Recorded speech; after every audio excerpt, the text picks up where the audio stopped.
vais a escuchar el horror de Dunwich. Cuando el que viaja por el norte de la región central de Massachusetts se equivoca de dirección al llegar al cruce de la carretera de Aylesbury, verá que se adentra en una extraña y apenas poblada comarca. El terreno se hace más escarpado y las paredes de piedra cubiertas de maleza se van encajonando cada vez más el sinuoso camino de tierra.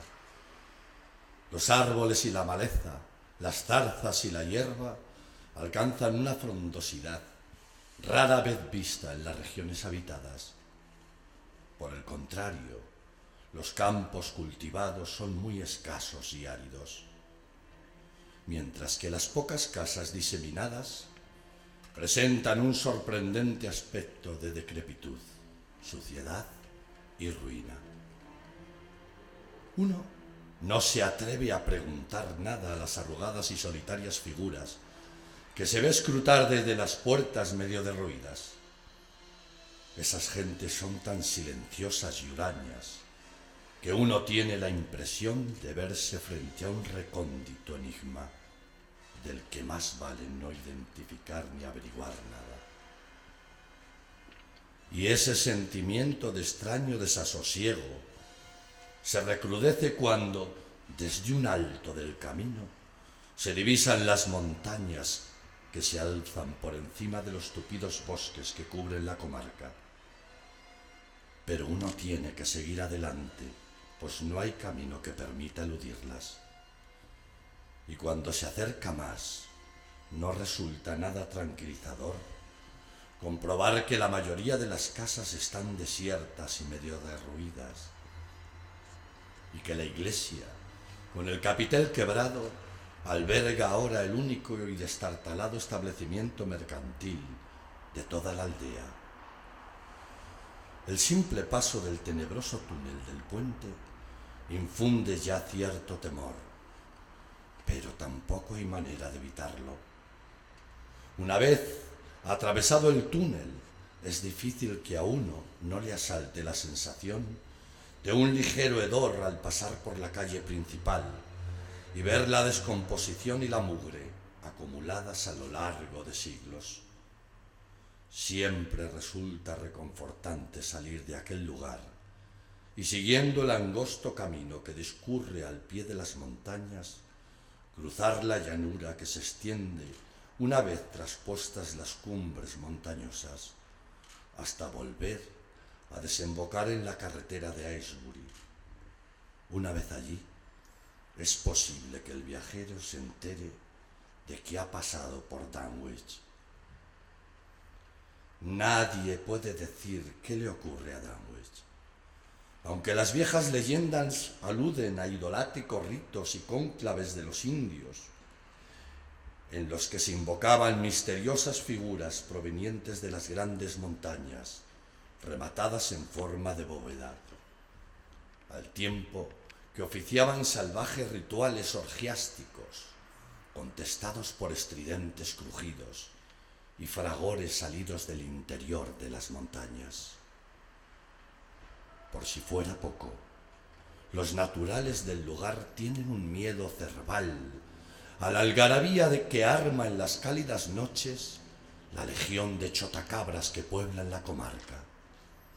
Afirman que tales pájaros son psicopompos que están al acecho de las almas de los muertos y que sincronizan al unísono sus pavorosos chirridos con la jadeante respiración del moribundo.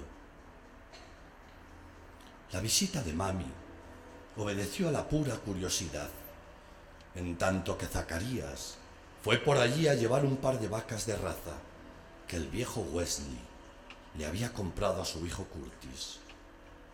Dicha adquisición marcó el comienzo de una larga serie de compras de ganado vacuno, pero en ningún momento dio la impresión de que el destartalado establo de Wesley estuviese lleno. Debía ser una plaga o enfermedad, originada quizá en los insalubres pastos o transmitida por algún hongo, lo que producía tan crecida mortalidad entre el ganado. Extrañas heridas o llagas, semejantes a incisiones, parecían cebarse en las vacas que podían verse paciendo por aquellos contornos. Algunas personas que fueron a visitar a los Wesley creyeron ver llagas similares en la garganta del anciano, canoso y sin afeitar, y en la de su deshilañada y desgreñada hija Albina. Fue en el término municipal de Danwich, en una granja grande y parcialmente deshabitada, levantada sobre una ladera a 4 millas del pueblo, donde el domingo 2 de febrero de 1913, a las 5 de la mañana, nació Wilbur. La fecha se recuerda por el fragor de los ruidos que se oyeron en la montaña y por el alboroto de los perros de la comarca, que no cesaron de ladrar en toda la noche. La madre de Wilbur pertenecía a la rama degradada de los Wesley. Era una albina de 35 años de edad, un tanto deforme y sin el menor atractivo, que vivía en compañía de su anciano y medio enloquecido padre. Lavinia Wesley no tenía marido conocido, pero siguiendo la costumbre de la comarca, no hizo nada por repudiar al niño. Y en cuanto a la paternidad del recién nacido, la gente pudo especular a su gusto. Lavinia siempre había sido una criatura solitaria, a quien encantaba correr cuando se desataban atronadoras tormentas, y que gustaba de leer los voluminosos y añejos libros que su padre había heredado. La noche en que Wilbur nació, pudo oírse un grito espantoso, pero que se sepa, ni médico ni comadrón alguna estuvieron presentes a su llegada al mundo. Los vecinos no supieron nada del parto hasta pasada una semana, en la que el viejo Wesley recorrió en su trineo el nevado camino que separaba su casa de Danwich y se puso a hablar de forma incoherente al grupo de aldeanos reunidos en la tienda de Osborne. Lo que dijo acerca de la paternidad del recién nacido sería recordado años después por quienes entonces escucharon sus palabras. Me trae sin cuidado lo que piense la gente. Si el hijo de Lavinia se parece a su padre, será bien distinto de cuanto puede esperarse.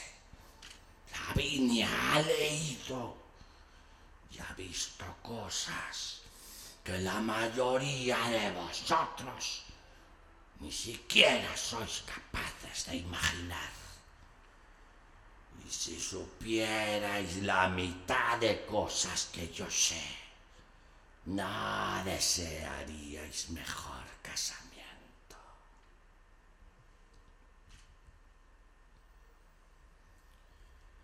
Wilbur crecía a un ritmo impresionante. A los 3 meses había alcanzado ya una talla y fuerza muscular que raramente se observa en niños menores de 1 año. Al poco tiempo, exactamente la víspera de Todos los Santos, pudo divisarse una gran hoguera a medianoche en la cima de la colina El Centinela. Por el pueblo corrieron toda clase de rumores a raíz de que Silas Bishop dijese haber visto al chico de los Wesley subiendo a toda prisa la montaña delante de su madre, justo 1 hora antes de advertirse las llamas. Silas andaba buscando un ternero extraviado, pero casi olvidó la misión que le había llevado allá, al divisar fugazmente a la luz del farol que portaba a las 2 figuras que corrían montaña arriba. Cuando Wilbur contaba 1 año y 7 meses, tenía ya la altura de un niño de 4 años, hablaba con fluidez y demostraba hallarse dotado de una inteligencia bien despierta. La víspera de Todos los Santos se produjo un fragor subterráneo, asombrosamente sincronizado con una serie de llamaradas. «Ya están otra vez los Weasley con sus brujerías», decían los vecinos de Dunwich. Wilbur seguía creciendo a un ritmo prodigioso. Al cumplir los 4 años, parecía como si tuviera ya 10. La aversión que mostraban hacia él los perros era objeto de frecuentes comentarios, hasta el punto de verse obligado a llevar siempre una pistola encima para ser evitado que fuera atacado por los perros en sus correrías a través del campo. Y claro está, su utilización del arma en diversas ocasiones no contribuyó en absoluto a granjearle la simpatía de los dueños de perros guardianes.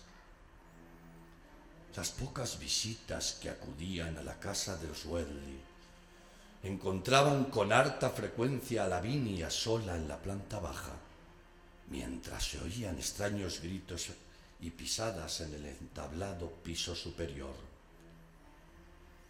Jamás dijo Lavinia qué podrían estar haciendo su padre y el muchacho allá arriba, aunque en cierta ocasión, en que un jovial pescatero intentó abrir la tancada puerta que daba a la escalera, palideció y un pánico cerval se dibujó en su rostro. El pescatero contó luego en la tienda de Dalmuis que le pareció oír el pataleo de un caballo en el piso superior. Hacia 1923, siendo Wilbur un muchacho de 10 años, con una inteligencia, voz, estatura y barba que le daban todo el aspecto de una persona ya madura, se inició una segunda etapa de obras de carpintería en la vieja finca de los Weasley. Las obras tenían lugar en la cerrada planta superior, y por los trozos de madera sobrante que se veían en el suelo, la gente dedujo que el joven y el abuelo habían tirado todos los tabiques y hasta levantado la tarima del piso, dejando solo un gran espacio abierto entre la planta baja y el tejado rematado en pico. En la primavera que siguió a las obras, el viejo Weasley advirtió el crecido número de chotacabras que acudían por las noches a chillar bajo su ventana. Weasley atribuyó a la presencia de tales pájaros un significado especial y un día dijo en la tienda de Osborne que creía cercano su fin. «Ahora chirrían al ritmo de mi respiración», dijo, «así que deben estar ya al acecho para lanzarse sobre mi alma. Saben que pronto va a abandonarme y no quieren dejarla escapar. Cuando haya muerto sabréis si lo consiguieron o no. Caso de conseguirlo, no cesarán de chirriar y proferir risotadas hasta el amanecer. De lo contrario, se callarán.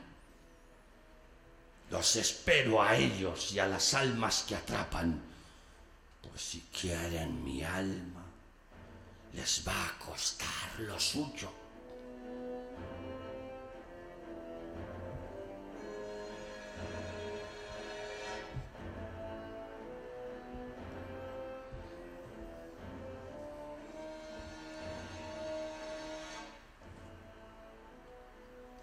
En la noche de la fiesta de la recolección de la cosecha de 1924, el doctor Johnson de Aylesbury recibió una llamada urgente de Wilbur.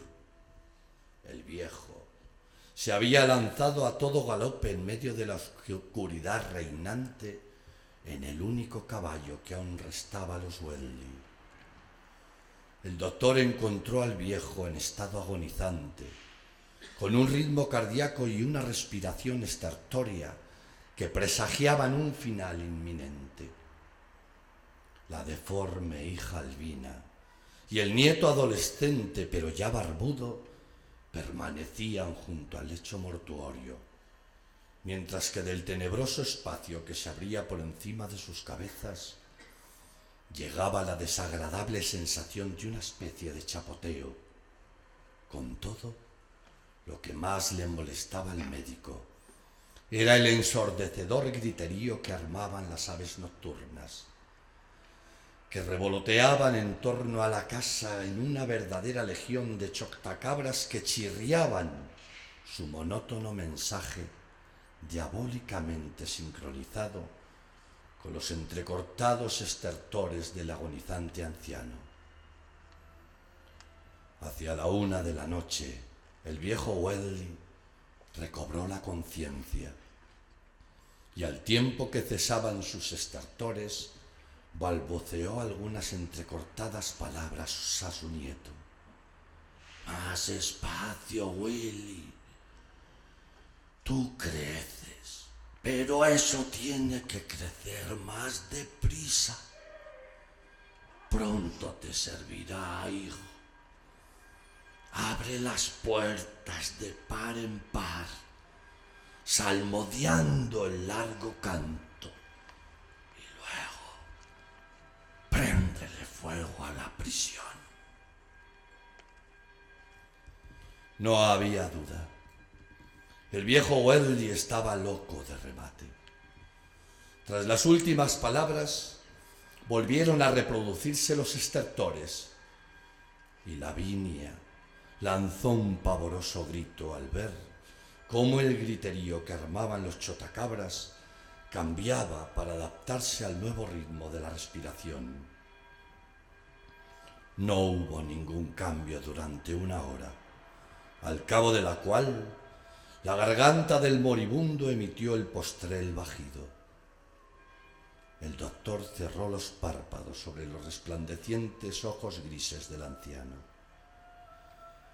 mientras la baraúnda que armaban los pájaros remitía por momentos, hasta acabar cayendo en el más absoluto silencio.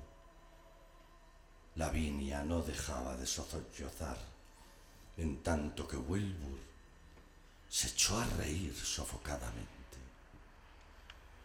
«No han conseguido atrapar su alma», susurró Wilbur.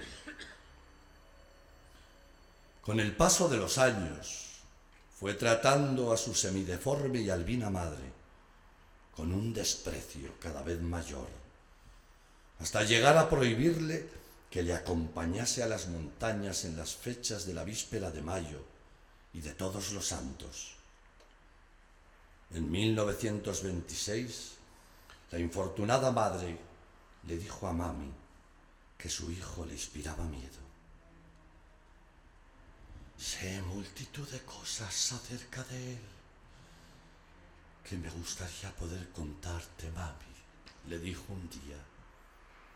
«Pero últimamente pasan muchas cosas que incluso yo ignoro. Juro por Dios que ni sé lo que quiere mi hijo, ni lo que trata de hacer».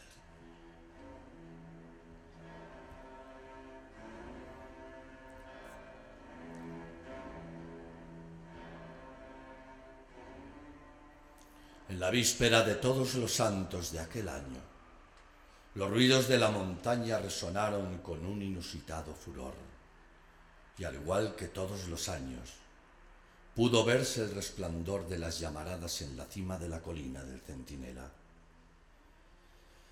Pero la gente prestó más atención a los rítmicos chirridos de enormes bandadas de chotacabras que parecían congregarse en las inmediaciones de la granja pasada la medianoche. Sus estridentes notas estallaron en una especie de infernal baraúnda que pudo oírse por toda la comarca, y hasta el amanecer no cesaron en su ensordecedor griterío. Seguidamente desaparecieron, dirigiéndose rápidamente hacia el sur. En cualquier caso, aquella noche no murió nadie en toda la comarca, pero jamás volvió a verse a la infortunada Lavinia, la deforme y albina madre de Wilbur. El verdadero horror de Dunwich tuvo lugar entre la fiesta de la recolección de la cosecha y el equinoccio de 1928, siendo el doctor Armitage uno de los testigos presenciales de su abominable prólogo. Había oído hablar del esperpéntico viaje de Wesley que él había hecho en Cambridge y de sus desesperados intentos por sacar el ejemplar del Necronomicon que se conservaba en la biblioteca de la Universidad de Harvard. Pero todos sus esfuerzos fueron vanos, pues Armitage había puesto en estado de alerta a todos los bibliotecarios que tenía a su cargo, y la custodia de un ejemplar del arcano volumen estaba asegurada. Wilbur se había mostrado asombrosamente nervioso en Cambridge. Estaba ansioso por conseguir el libro y no menos por regresar a casa, como si temiera las consecuencias de una larga ausencia. A primeros de agosto, el doctor Armitage fue despertado bruscamente por los desgarradores y feroces ladridos del imponente perro guardián que había a la entrada del recinto universitario. Los ruidos iban en continuo aumento, pero entrecortados, dejando entre sí pausas terriblemente significativas. Al poco, se oyó un pavoroso grito de una garganta totalmente desconocida. Un grito que despertó a no menos de la mitad de cuantos dormían y que en lo sucesivo les asaltaría continuamente en sus sueños. Un grito que no podía proceder de ningún ser nacido en la tierra. Armitage se puso rápidamente algo de ropa por encima y echó a correr por los paseos y jardines hasta llegar a los edificios universitarios, donde pudo ver que otros se le habían adelantado. Aún se oían los retumbantes ecos de la alarma antirrobo de la biblioteca. A la luz de la luna se divisaba una ventana abierta de par en par, mostrando las abismales tinieblas que encerraba. Mandó retroceder a la muchedumbre allí congregada al tiempo que abría la puerta del vestíbulo. En el edificio entero reinaba un insoportable hedor que le resultaba harto familiar a Armitage, quien, en compañía de los dos profesores, se lanzó corriendo por el vestíbulo hasta llegar a la salida de lectura de temas genealógicos, de donde salían los sordos gemidos. Por espacio de unos segundos, nadie se atrevió a encender la luz, hasta que Armitage, armándose de valor, dio al interruptor y profirió un estridente alarido ante lo que se veía tendido en el suelo, entre un revoltijo de mesas y sillas volcadas. El profesor afirma que durante unos instantes perdió el sentido, si bien sus piernas no flaquearon ni llegó a caerse al suelo. Pero en el suelo, encima de un fétido charco de líquido purulento, entre amarillento y verdoso, y de una viscosidad bituminosa, medio recostado, yacía un ser de casi 9 pies de altura, al que el perro había desgarrado toda la ropa y algunos trozos de la piel. Aún no había muerto. Se retorcía en medio de silenciosos espasmos, al tiempo que su pecho jadeaba al abominable compás de los estridentes chirridos de los chotacabras que, expectantes, oteaban desde fuera de la sala. Esparcidos por toda la estancia podían verse jirones de ropa, y junto a la ventana se veía una mochila de lona vacía que debió arrojar allí aquel gigantesco ser. Junto al pupitre central había un revólver en el suelo, con un cartucho percutido, pero sin pólvora, que posteriormente serviría para explicar por qué no había sido disparado. No cabía duda de que en parte se trataba de una criatura humana, con manos y cabeza de hombre, en tanto su rostro chutuno y sin mentón llevaba el inconfundible sello de los Weasley. Pero el torso y las extremidades inferiores tenían una forma monstruosa. Solo gracias a una holgada indumentaria pudo aquel ser andar sobre la tierra sin ser molestado o erradicado de su superficie. Por encima de la cintura era un ser cuasi antropomórfico, aunque el pecho, sobre el que aún se hallaban posadas las desgarradoras patas del perro, tenía el correoso y reticulado pellejo de un cocodrilo o un lagarto. La espalda tenía un color moteado entre amarillo y negro, y recordaba vagamente la escamosa piel de ciertas especies de serpientes. Pero con diferencia, lo más monstruoso de todo el cuerpo era la parte inferior. La piel estaba recubierta de un frondoso y áspero pelaje negro, y del abdomen brotaban un montón de largos tentáculos entre grises y verdosos, de los que sobresalían flácidamente unas ventosas rojas que hacían las veces de boca. En la cadera, hundido en una especie de ciliada órbita, se alojaba lo que parecía ser un rudimentario ojo, mientras que en el lugar donde suele estar el rabo le colgaba algo que tenía todo el aspecto de una trompa o tentáculo, con marcas anulares violetas y múltiples muestras de tratarse de una boca o garganta sin desarrollar. De sangre no había ni rastro, solo el fétido y purulento líquido verdoso amarillento que corría por el piso más allá del círculo, dejando tras de sí una curiosa y descolorida mancha. La presencia de los tres hombres debió despertar al moribundo ser allí postrado, que se puso a balbucir sin siquiera volver a levantar la cabeza. Luego se interrumpieron los jadeos y el perro alzó la cabeza emitiendo un prolongado y lúgubre aullido.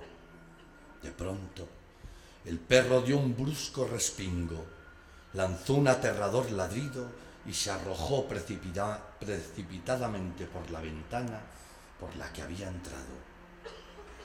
Una alarido salió de la garganta de la expectante multitud, mientras Armitage decía a gritos a los hombres que aguardaban fuera que en tanto llegase la policía o el forense no podían entrar en la sala. Mientras esto ocurría, unos cambios realmente espantosos tenían lugar en aquella gigantesca criatura. No se precisa describir la clase y proporción de encogimiento y desintegración que se desarrollaba ante los ojos de Armitage y Rice, pero puede decirse que aparte de la apariencia externa de cara y manos, el elemento auténticamente humano de Wilbur era mínimo. Cuando llegó el forense, solo quedaba una masa blancuzca y viscosa sobre el entarimado del suelo, en tanto que el fétido olor casi había desaparecido por completo. Por lo visto, no tenía cráneo ni esqueleto óseo, al menos tal como lo entendemos.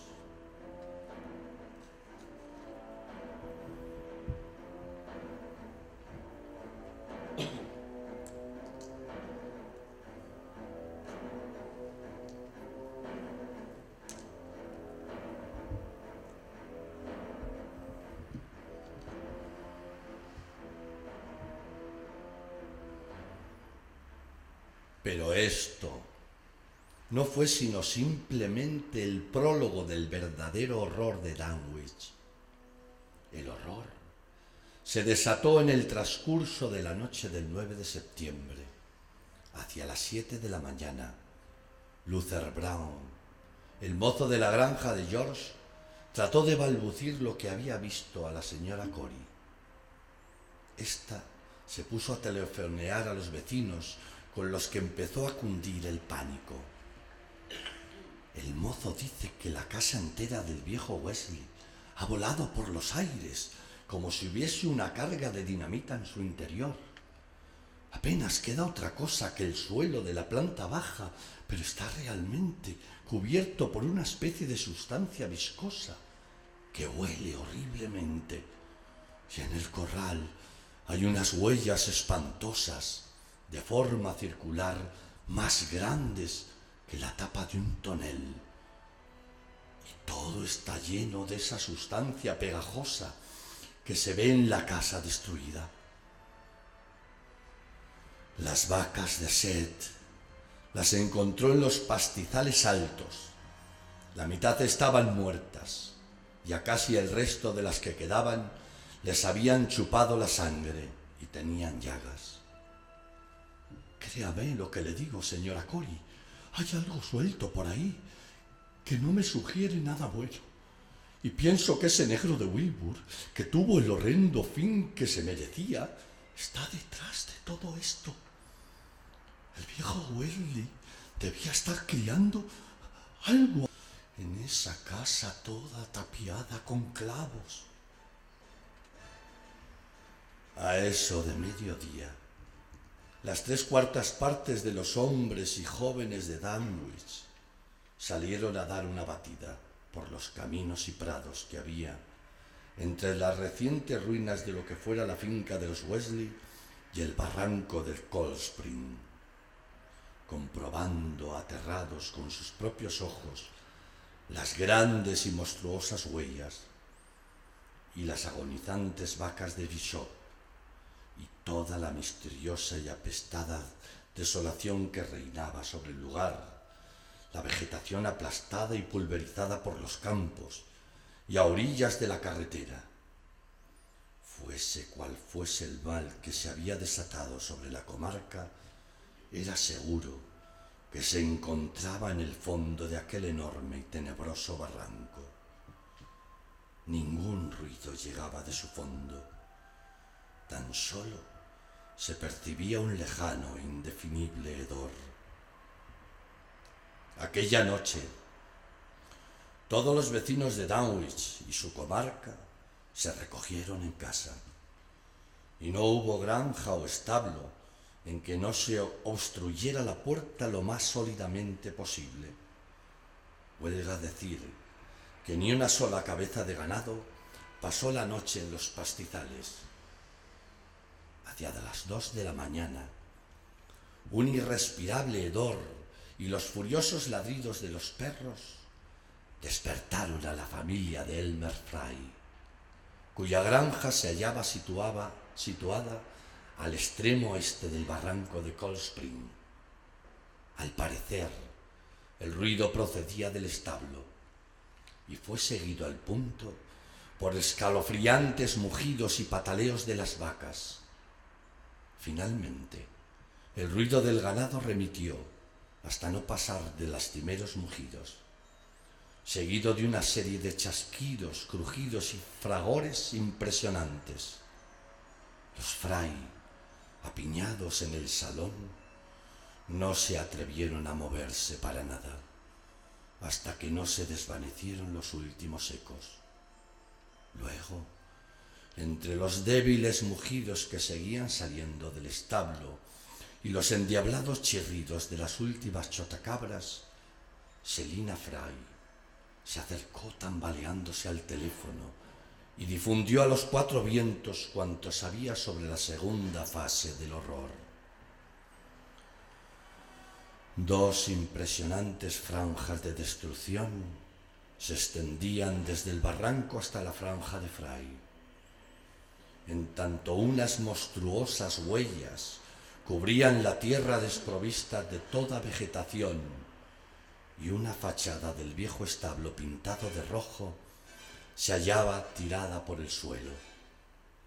De los animales solo se logró encontrar e identificar a una cuarta parte.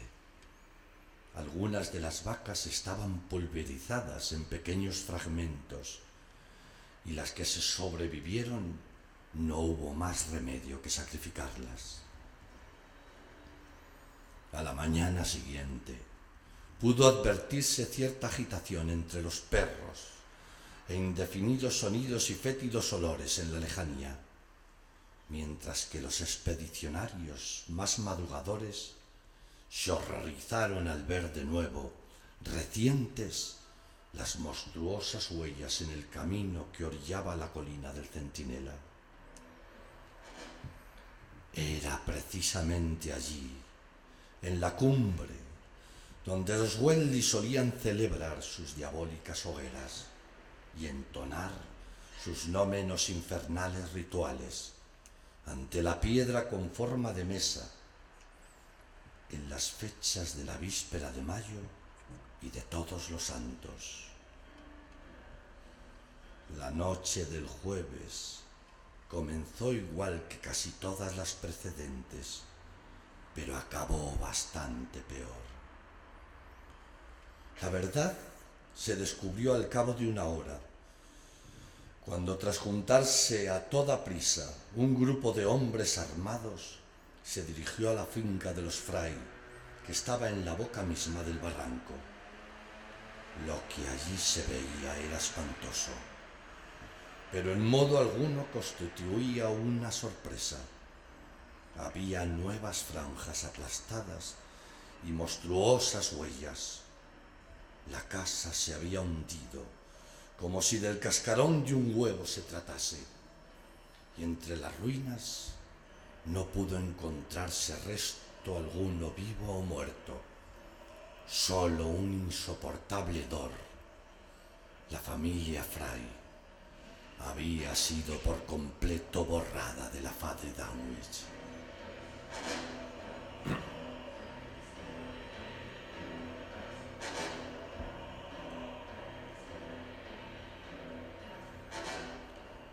Entretanto, en Arkham se desarrollaba otra fase de horror, algo más apacible, pero no menos estimulante desde una perspectiva espiritual.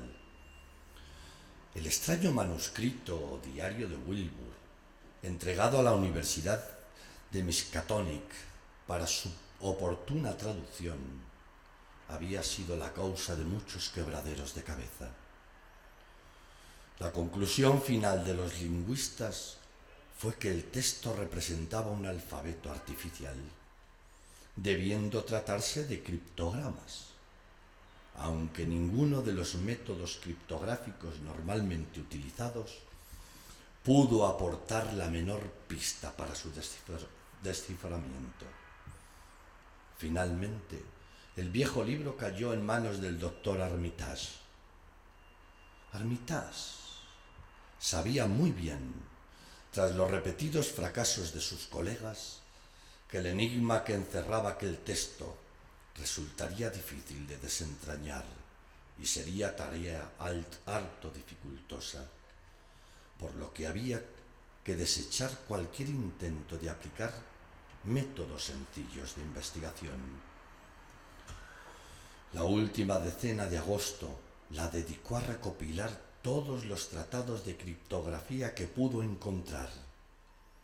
Varias veces pareció estar a punto de ver la luz esclarecedora, pero de repente algún obstáculo imprevisto le hacía retroceder en la marcha de la investigación. hasta que en la tarde del 2 de septiembre cayó por fin la última barrera importante que se interponía a lo inteligible del texto, y Armitage vio coronados sus esfuerzos al leer por vez primera un pasaje entero de los anales de Dewdley. En realidad, se trataba de un diario.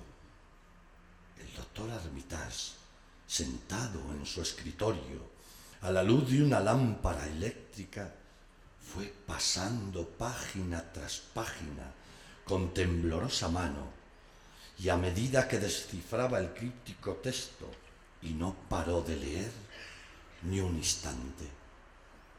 Una tarde, justo en el momento en que empezaba a oscurecer, acabó su alucinante y agotadora lectura y se dejó caer sobre la silla totalmente exhausto.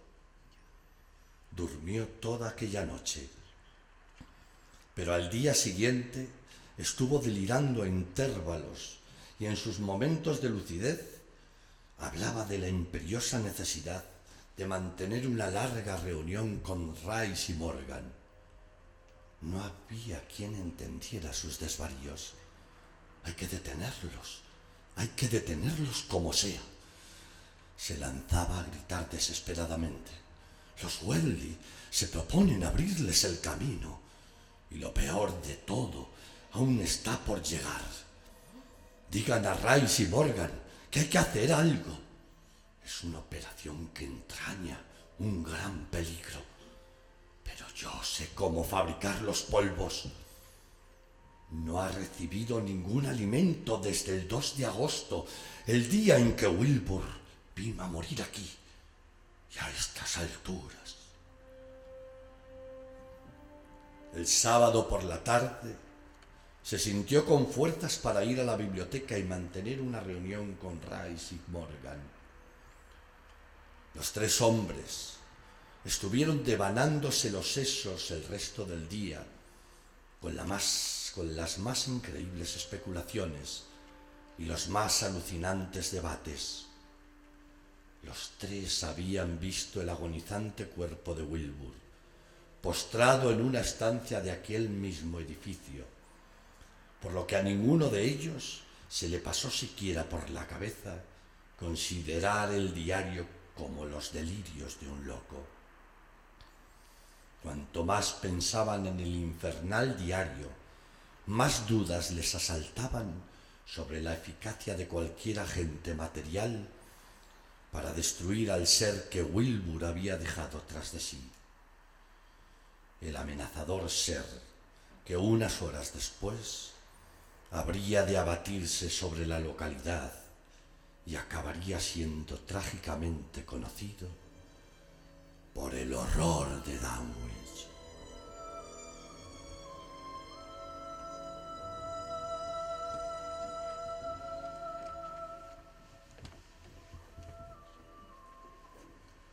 El viernes por la mañana, Armitage, Rice y Morgan salieron en automóvil hacia Dunwich, llegando al pueblo sobre la 1 de la tarde. Por la atmósfera de silenciosa tensión que se respiraba en la tienda de Osborne, los tres investigadores comprendieron que algo horrible había sucedido, y pronto se enteraron de la desaparición de la casa de la familia entera de Elmer Fry. Durante toda la tarde estuvieron recorriendo los alrededores de Dunwich, preguntando a la gente qué había sucedido y viendo con sus propios ojos, en medio de un creciente horror, las pavorosas ruinas de la casa de los Fry, con sus persistentes restos de aquella sustancia bituminosa, las espantosas huellas dejadas en el corral y el ganado malherido de Bishop, sin dejar las impresionantes franjas de vegetación arrasada que había por doquier. Un escalofrío se apoderó de todos los congregados. Armitage no pudo evitar temblar ante la responsabilidad que se le venía encima. Negotium Parambulans in tenebris, la fórmula mágica que había aprendido de memoria, al tiempo que estrujaba con la mano el papel en el que se contenía la otra fórmula alternativa que no había memorizado. Seguidamente comprobó que su linterna se encontraba en perfecto estado.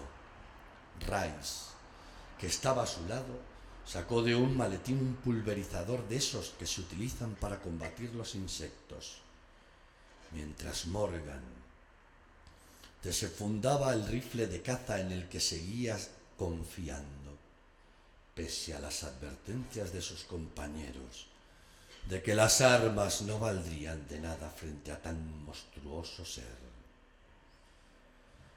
Aún seguía cubierto de oscuros nubarrones el cielo, cuando no haría siquiera una hora, hasta ellos llegó un auténtico babel de voces que se acercaban por el camino. Al poco, pudo divisarse un grupo despavorido, integrado por algo más de una docena de hombres, que venían corriendo y no cesaban de gritar. Uno de los que marcaban y marchaban a la cabeza prorrumpió a balbucir palabras sin sentido, sintiendo un pavoroso escalofrío los investigadores cuando las palabras adquirieron coherencia. «Oh, Dios mío», se oyó decir a alguien con una voz entrecortada. «Vuelve de nuevo, y esta vez en pleno día. Ha salido y se mueve en estos momentos que el Señor nos proteja». Hace casi una hora, Zeb Wesley oyó sonar el teléfono. Quien llamaba era la señora Corey, la mujer de George, el que vive abajo en el cruce. Dijo que Luther, el mozo, había salido en busca de las vacas al ver el tremendo rayo que cayó, cuando observó que los árboles se doblaban en la boca del barranco y del lado opuesto de la vertiente, y percibió el mismo hedor que se respiraba en las inmediaciones de las grandes huellas el lunes por la mañana.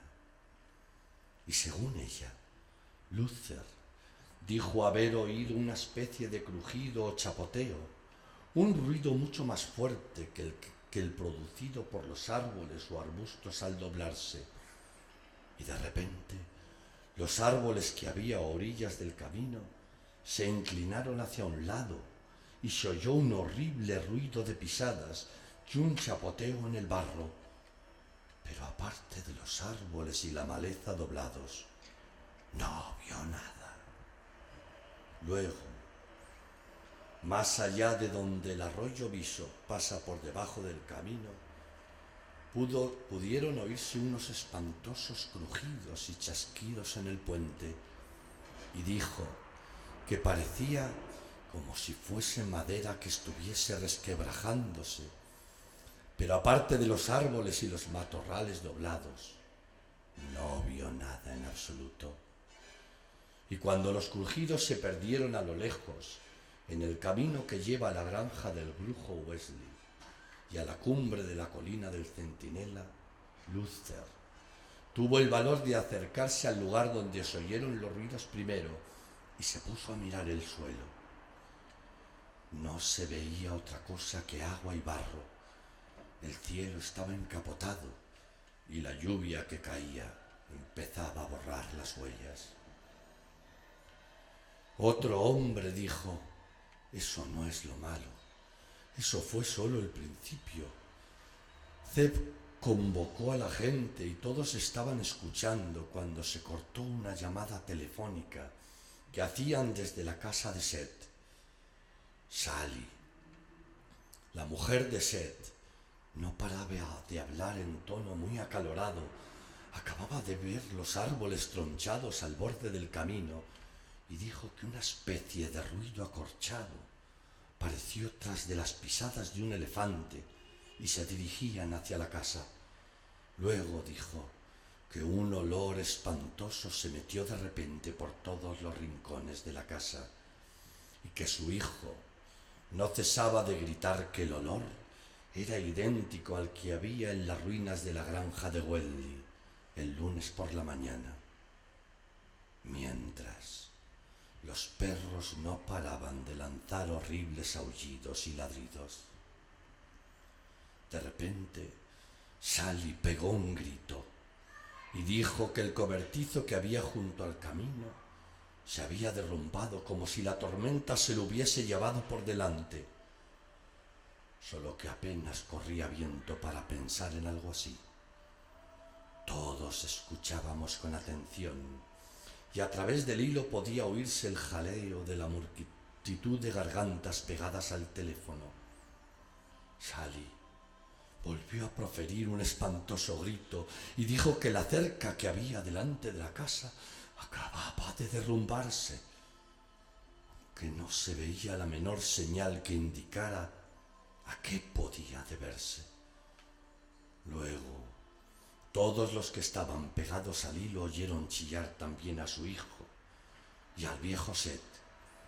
Y Sally decía a gritos que algo enorme había caído encima de la casa, no un rayo ni nada por el estilo, sino algo descomunal que se abalanzaba contra la fachada y los embates eran constantes, aunque no se veía nada a través de las ventanas.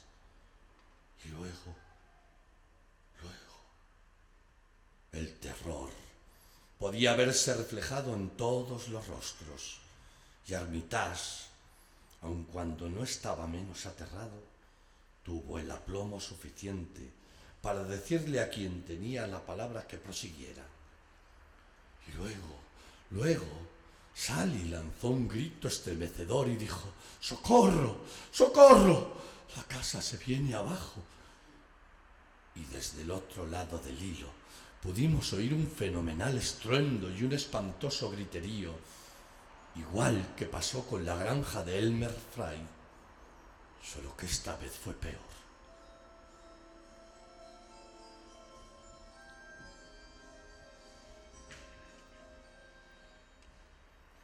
Armitage comprendió que había llegado el momento de hacer algo, y con aire resuelto se dirigió vacilante al grupo de despavoridos campesinos. «No queda más remedio que seguirlo, señores», dijo tratando de dar a su voz el tono más tranquilizador posible. «Creo que hay una posibilidad de acabar de una vez por todas con lo que quiera que sea ese monstruo. Todos ustedes conocen de sobra la fama de brujos que tenían los Welley. Pues bien, este abominable ser tiene mucho de brujería, y para acabar con él hay que recurrir a los mismos procedimientos que utilizaban ellos.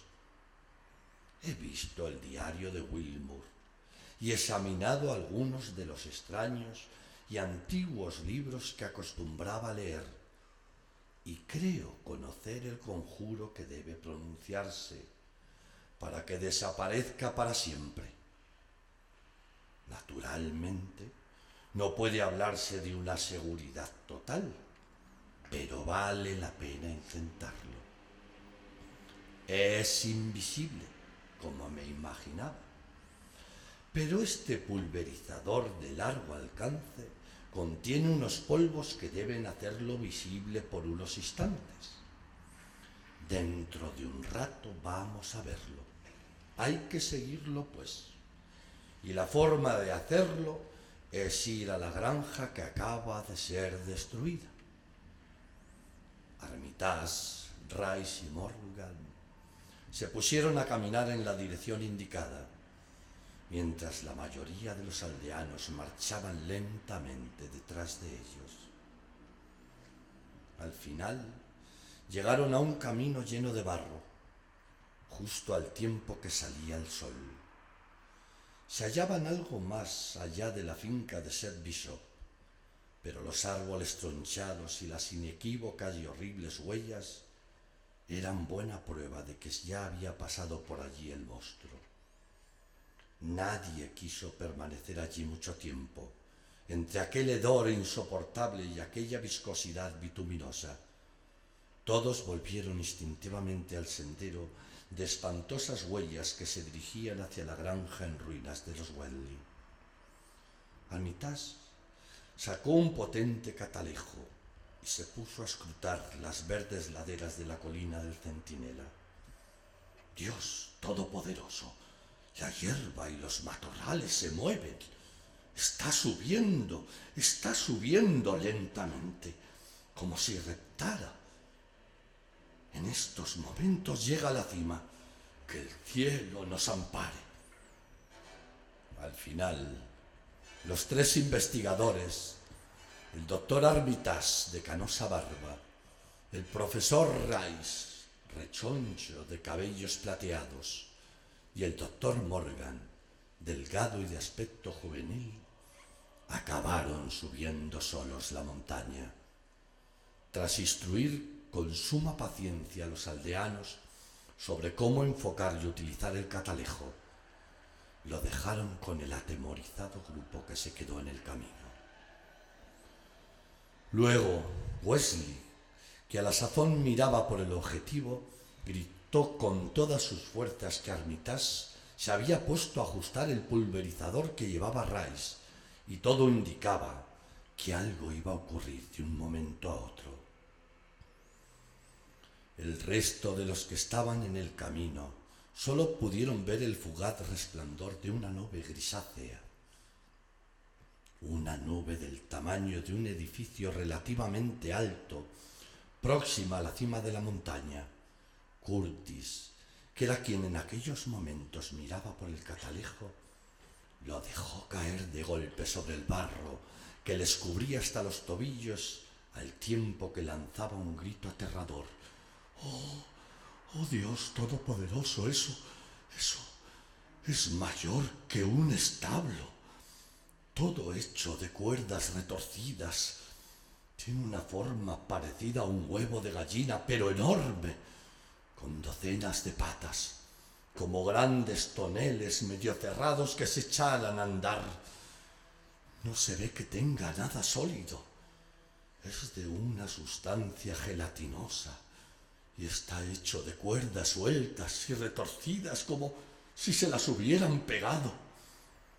Tiene infinidad de enormes ojos saltones, 10 o 20 bocas o trompas que le salen por todos los lados, abriéndose y cerrándose continuamente. Dios del cielo, y ese rostro semihumano encima de él.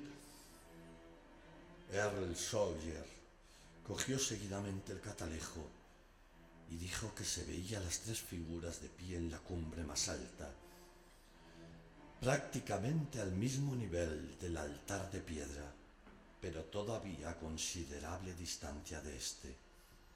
Uno de los hombres parecía alzar los brazos por encima de su cabeza a intervalos rítmicos. Me imagino que ahora están entonando el conjuro, mientras las chotacabras chirriaban con singular estridencia. De repente, la luz del sol disminuyó, sin que a primera vista se debiera a la acción de ninguna nube. Un relámpago rasgó el aire, y los asombrados hombres buscaron en vano los indicios de la tormenta. La salmodia que entonaban los investigadores llegaba ahora nítidamente hasta ellos. Volvió a rasgar el cielo un relámpago, algo más deslumbrante que el anterior. Todos creyeron ver, como si una especie de nebulosidad se levantara en torno al altar de piedra, allá, en la lejana cumbre. De repente, y sin que nadie lo esperara, se dejaron oír unos sonidos vocales sordos, cascados y roncos, que jamás olvidarían los integrantes del despavorido grupo que los oyó. Pero aquellos sonidos no podían proceder de ninguna garganta humana. Más bien se diría que habían salido del mismo Averno, si no fuese harto evidente que su origen se encontraba en el altar de piedra de la colina del Centinela. Eran unos sonidos estruendosos, pero no no procedían de ser visible alguno. En aquel momento, quienquiera que fuese el que hablase, pareció titubear, como si estuviera librándose una pavorosa contienda espiritual en su interior. Henry volvió a enfocar el catalejo, pero tan solo divisó las 3 figuras humanas, grotescamente recortadas en la cima de la colina, las cuales no paraban de agitar los brazos. De repente volvían a oírse esos sonidos con renovado ímpetu. Al acercarse a su desgarrador final, y entre esos sonidos guturales, todos parecieron entender las palabras: ¡socorro! ¡Socorro! ¡Padre! ¡Padre!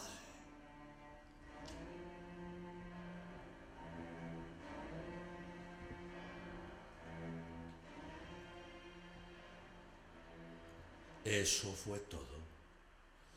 Los lívidos aldeanos que aguardaban en el camino, sin salir de su estupor ante las palabras que habían resonado, hubieron de dar un violento respingo ante la terrorífica detonación que pareció desgarrar la montaña. Un estruendo ensordecedor e imponente, cuyo origen ninguno de los presentes supo localizar.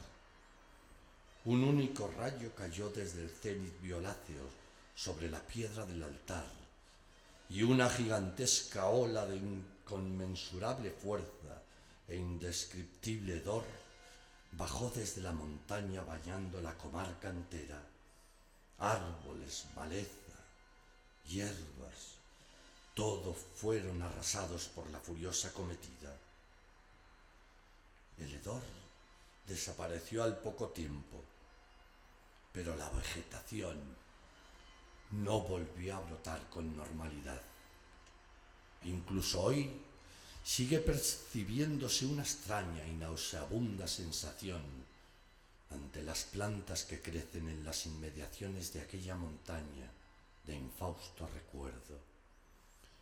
Curtis Wesley comenzaba a volver en sí cuando se vio a los 3 hombres de Arkham descender lentamente por la vertiente montañosa bajo los rayos de un sol cada vez más resplandeciente e inmaculado.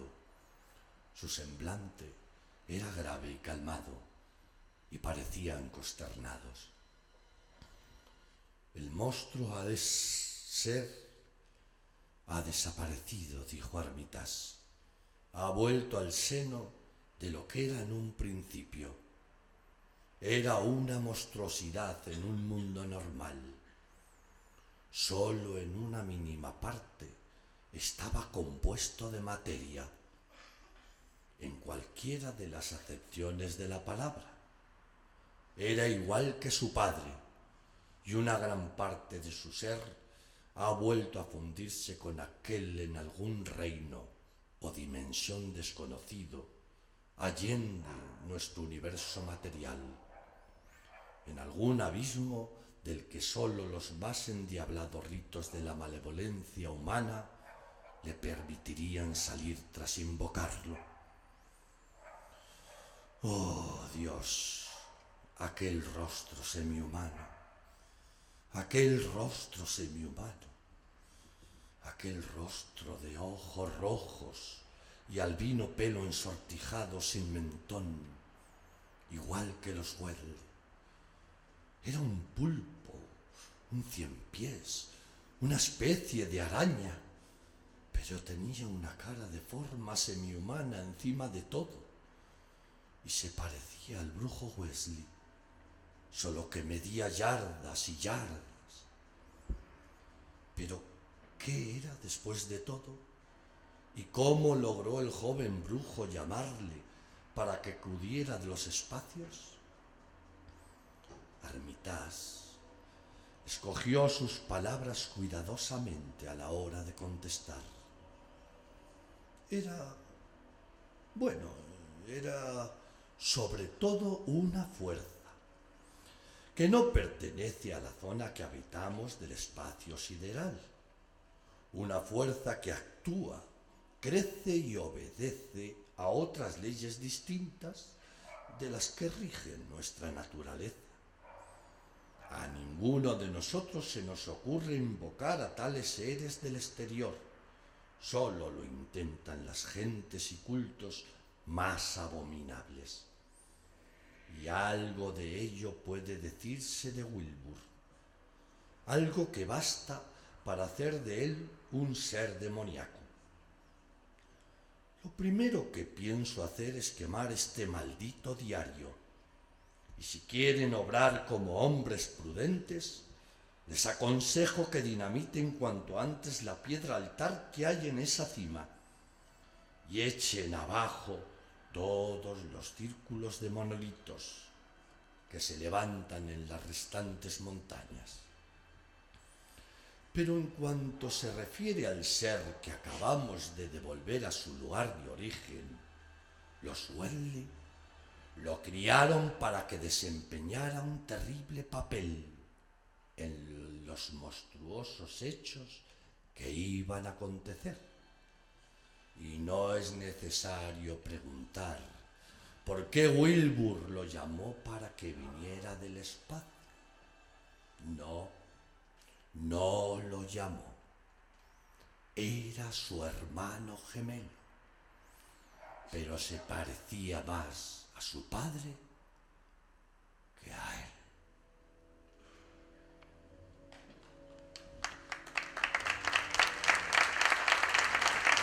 Gracias.